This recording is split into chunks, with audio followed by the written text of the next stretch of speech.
गरेका कामहरूमा म सफलता दिलाइदिन्छु भनेर परमात्मा भगवानले भन्नुभएको छ। तपाईँ हामी कहिलेकाहीँ धार्मिक कार्यभन्दा बाहिर छौँ भने हाम्रो जीवन सफल हुँदैन। एकजना ड्राइभरले पनि बिहान गाडी स्टार्ट गर्नुभन्दा पहिला अगरबत्ती बालेर यसो ढोका गरेर अनि गाडी अगाडि बढाउनुहुन्छ अनि सबै यात्रुहरू सफल बन्नुहुन्छ। किन भन्दा उहाँहरू धार्मिक कार्यमा हिँड्नुभयो।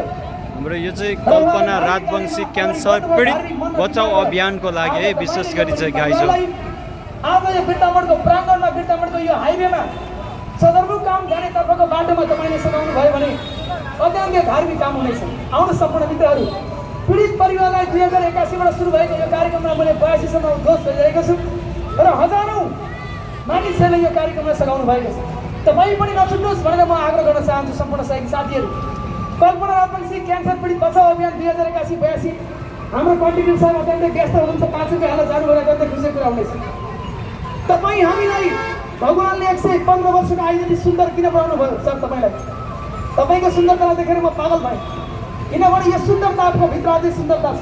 आउनुहोस्, त्यही सुन्दर मनले तपाईँ हामीले सहयोग गर्यो भने हाम्रो आयुलाई कसैले छेक्न सक्दैन।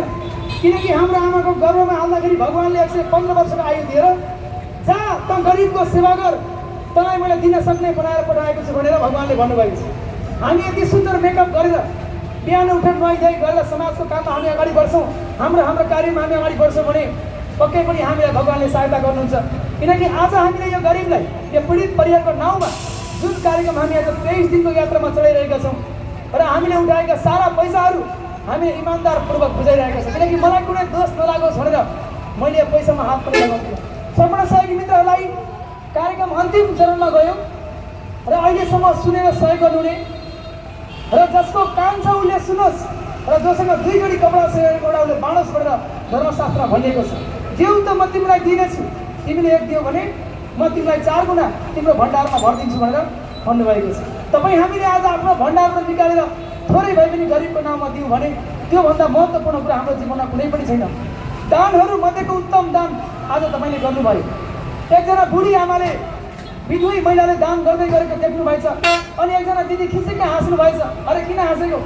किन भन्दा दान पनि यति थोरै दान दिनेहरूको भिड लागेको थियो। अनि गुरुजीले चेलाहरूलाई देखाएर भन्नुभयो, हेर दान दिनेहरूको भिड लागेको छ, तर यी विधुवी महिलाले 2 पैसा दान गरेकी छन्, यिनको पोल्टामा त्यति नै थियो, भएको सबै दिएकी छन्। आज सबैभन्दा ज्यादा दान उनीले गरे। चेलाहरू छक्क परे, मानिसहरू अचम्म परे। आउनुहोस्, तपाईँले आज थोरै पनि दान गर्नुभयो भने आज त्यही दान महत्त्वपूर्ण हुनेछ। र यो अन्तिम समयमा यहाँहरू सम्पूर्णलाई मुरी धन्यवाद दिँदै यहाँका सम्पूर्ण व्यापारीहरूलाई, यहाँका सम्पूर्ण उद्योग सञ्चालन गर्नुहुने यहाँ सम्पूर्ण साथीहरूलाई, मलाई चिन्नुहुने